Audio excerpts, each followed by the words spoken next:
Hey, Dan Fitzpatrick here, stockmarketmentor.com, and it's Saturday, November 14th.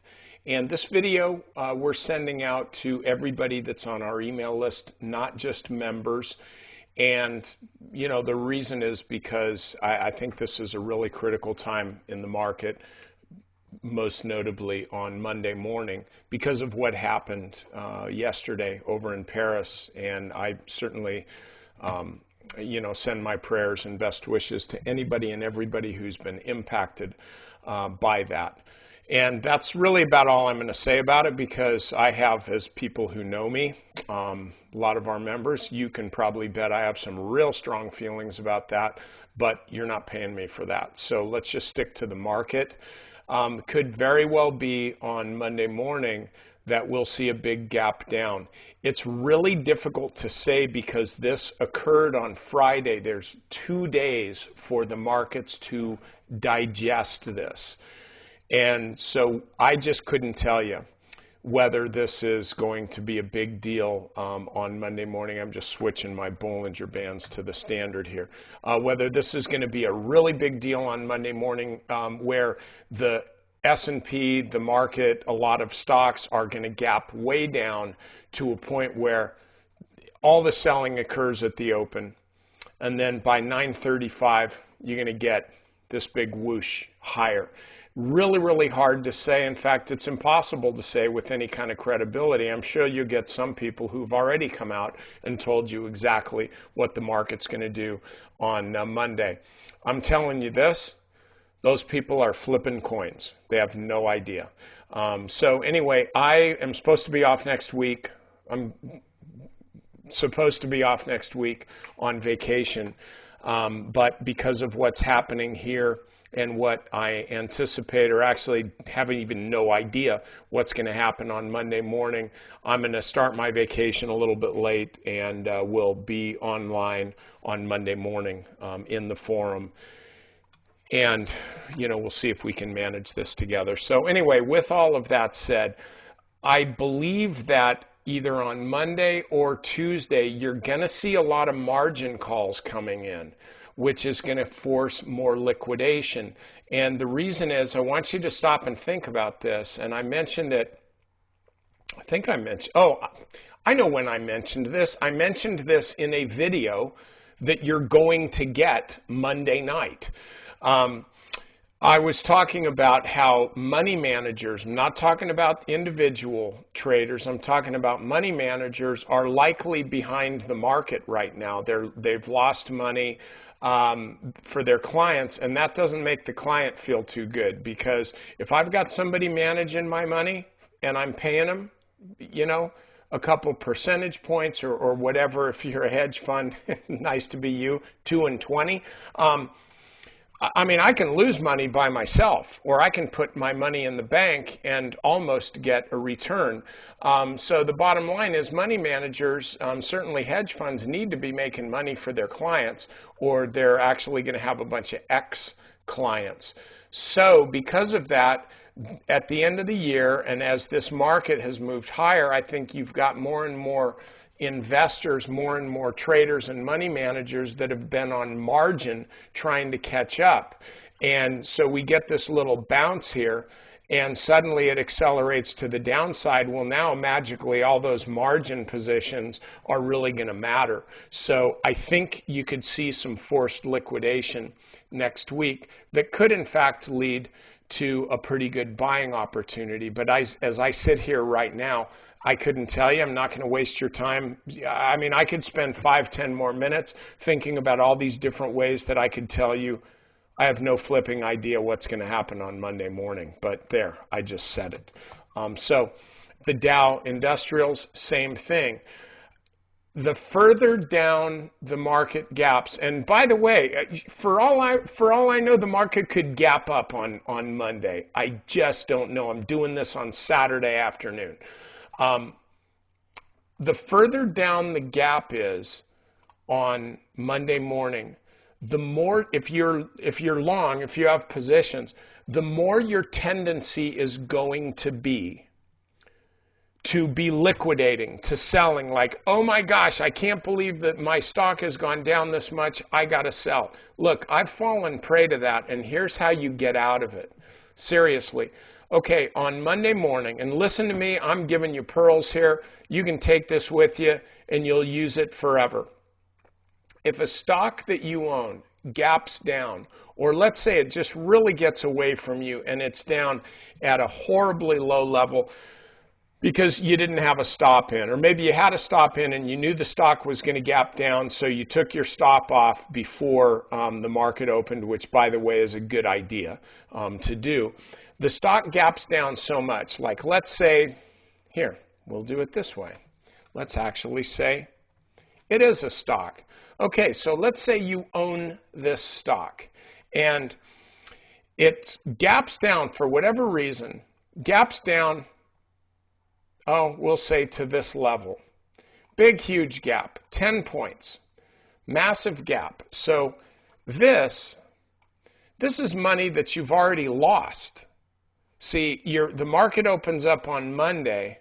You had a stock that was up here. Now suddenly Monday morning, your stock is down here. Well, if this was trading during the day, as this stock started to fall, maybe you'd have sold. Maybe you'd have sold here or here or here. But you probably wouldn't be holding the stock down here. So you wouldn't suffer the shock of seeing the stock open up here and magically the next trading instant from 4 o'clock on Friday to 9:30 Monday morning open up down here. My point is, this can be like shock and awe, where stock opens down there, and so what are you doing? You're alarmed. You're alarmed. You see this big, massive whoosh down, this big gap, and you say like, oh my gosh, I gotta sell. No, you don't. You wish you had sold. There's a difference between I gotta sell versus I sure to heck wish I'd have sold last week. Well, you don't get to go, there is no such thing as a Wayback Machine. That's only in the old cartoons. You don't get to go back and redo it. And by selling down here, you don't get to get credit for having sold up here because you didn't. And so what you are doing by selling is locking in a loss. Okay? By the way, for some of you, the lights just went on. You're going, oh, crap, I think he's right. No, I know I'm right. You're locking in a loss. Here's support right here. Okay, forget about the red box here. I mean, to use locker room language, okay, you've already been screwed. You've already lost this money. Okay, you can't do anything about that. So instead of even fretting about that, you got all the time in the world to fret about it later. Instead, consider this. Consider that you were never long this position. And by the way, this applies to the entire market. So we're talking about Monday morning. We're talking about Monday morning. Consider you're not long anything. And then wherever the market opens up, consider that you bought right there. This is exactly where you bought, right here. Okay, so now you're in a new trade because, hey, it's a new day and it would be Monday. You're in a new trade right here. Now, what's your risk? Again, forget about this. You don't get credit for this. You already lost that money. This is a new trade. How far down are you going to allow your brand new trade to go before you sell? Whatever that distance is, that is where you put your stop, like right down there. And you can say, well, Dan, well, then that would mean that I let my position go all the way down to here. No, because again, you already took a screwing here. You already lost your shirt. That trade is over. It started again on a brand new trade on Monday. And so then you consider it a new trade because the stock gapped way down. And the only reason you're, quote, buying is because you think the market is going to move higher. You think the stock is going to move higher. So how much further risk are you going to take? By going through this analysis and essentially just wiping this trade off the books, like it never really even happened, and instead you're starting a new trade at the open, then you get to create a whole new risk profile. And what that prevents you from doing is selling right at the bottom. That's what you have to do. You have to consider it to be a new trade on Monday morning so that you can make an entirely new risk profile. Because think about this. Let's say a stock that you have gaps down 12%. Oh my gosh, that's brutal. I hadn't planned on taking, shoot, let's say it gaps down 20%. Okay, that's a brutal loss. So it opens up and then it continues to trade lower for like 2%. So it gapped down 20%, fell another 2% for a total of 22% drop, and then it starts to move higher. Okay, well, meanwhile, you got all reactive at the open and you sold down 20%. Okay, the market turns around, the stock turns around after falling just another 2%, and now you're sitting there like a fool. Cash in your pocket, a loss on the books, a big loss on the books, and the stock that you sold is now moving higher without you. Instead, what would have happened had you bought the stock at the open? Down 20%, I'm in. What would have happened had you bought the stock at 20% down? The stock would have fallen 2%. You'd have been staring at it, going like, darn it, I didn't get it at the exact bottom. Let's see how far she goes. And then the stock starts rolling upward, and now you're wondering, should I be adding to my winning position? It's a totally different mindset if you begin each day literally mark to market, meaning whatever the value of your stock is, whatever the value of your option is, it's a brand new day. So anyway, I hope that helps. Spending a lot more time on this first video than I wanted to, but it's just that kind of weekend. Okay, Volatility Index, the fear gauge, the amount that traders are paying for hedges basically on their portfolios, has been going up for a few days. You're going to see this spike on Monday. All the other stuff, you know, the different breadth indicators, well, hey, let's look at that. Advanced decline line. Doesn't really matter. Okay, this T2122, the 4-week new high over new low ratio. I talked about this the other day about how it gets down to this extreme, and it's not a timing indicator, it's a condition indicator. This gets down to these really super extreme levels, and I would call 4 an extreme level, particularly where at one point on Friday it got down to 0.88.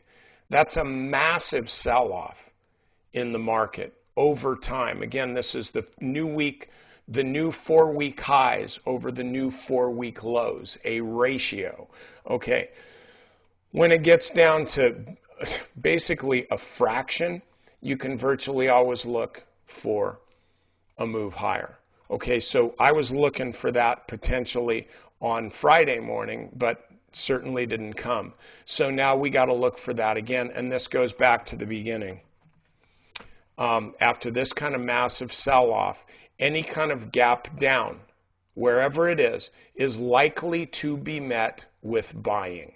The further down the gap is, the higher the probability that the next move will be higher. Seriously. Because if you're fairly new to trading and you see what's happened over in Europe, you may be looking at your portfolio going like, oh my gosh, I got to sell. What do I have to sell on Monday? This is horrible. No, you should be saying, okay, well, maybe now I'm going to get a really good buying opportunity because I got a feeling there's a lot of people that are looking to sell. So just keep that in mind. Massive, massive move down here. T2108. Not even really, and this is a kind of a similar index, really. Well, it's actually a little slower. This is also on the low part of the range, but not at an extreme, not at a super extreme. Think about this. This was back in August on the 24th, or here on the 25th, but really, really massive low number here, well below 10. So I would like to see actually this at some point on Monday be really low, like below 20. So, okay, let me move on here. NASDAQ Composite also heading lower. Look for some kind of a bounce on Monday. Treasuries, the yields were already coming down here. In my view, because the market's starting to see, and they definitely started to see on Friday, that the Fed is basically clueless. Imagine that. You got 5 different Fed governors talking on Friday, and they're all basically saying different things. And then at the same time, as Jumpin' Janet is talking about a live discussion of a rate hike on the Fed funds rate, you've got the EU talking about easing over in Europe. So you've got these completely divergent monetary policies based on whether you're in Europe or over in the US, and you're managing the banking sector, basically the world. You've got these opposing views, and that makes for a really difficult market environment for people where a quarter basis point one way or another really does matter. So there's a lot of stuff that's shifting back and forth. And by the way, what happened yesterday on Friday, I don't know when you're listening to this, but what happened on Friday, don't think for a minute that that is not going to impact or influence what these bankers do. Don't think for a minute that what's happening over there isn't going to maybe give Janet Yellen another reason to not hike rates in December. So all of this stuff does matter. It may not matter to you, may not matter to me. Shoot, raise the Fed funds rate, 1.5. I don't care. Raise it 3. It totally doesn't matter to me, and it doesn't matter to you either. But the fact that it does matter to the real powers that be, the powers that move your stocks around, my stocks around, well, suddenly it does matter to me, and it matters a lot. So, that's kind of my best take on what's happening with the Fed and with the Mario Draghi and Christine Lagarde and all the others over there. There's a lot of uncertainty, and that's going to be reflected, in my view, in the bond market, where you're going to see these yields go down because there's going to be more buying of treasuries, which drives the prices up. You're going to see on the long bond as well, the TLT, you're going to see these prices continue to come up. So don't lose sight of that. But just know, again, and I'm going to end it here and then we'll get to some member videos. Just know that on Monday, at some point, I think you're going to see a pretty good buying opportunity.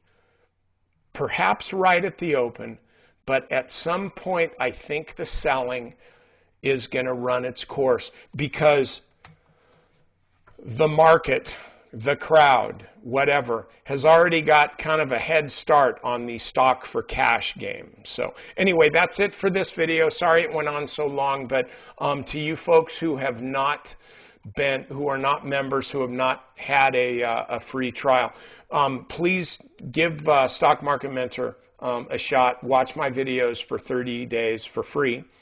And my bet is a lot of you, not all of you, some people, believe it or not, don't like me. I know, it's weird. But anyway, my bet is a lot of you are going to stick around because I'm going to help you make money. Okay, see you guys on the next video.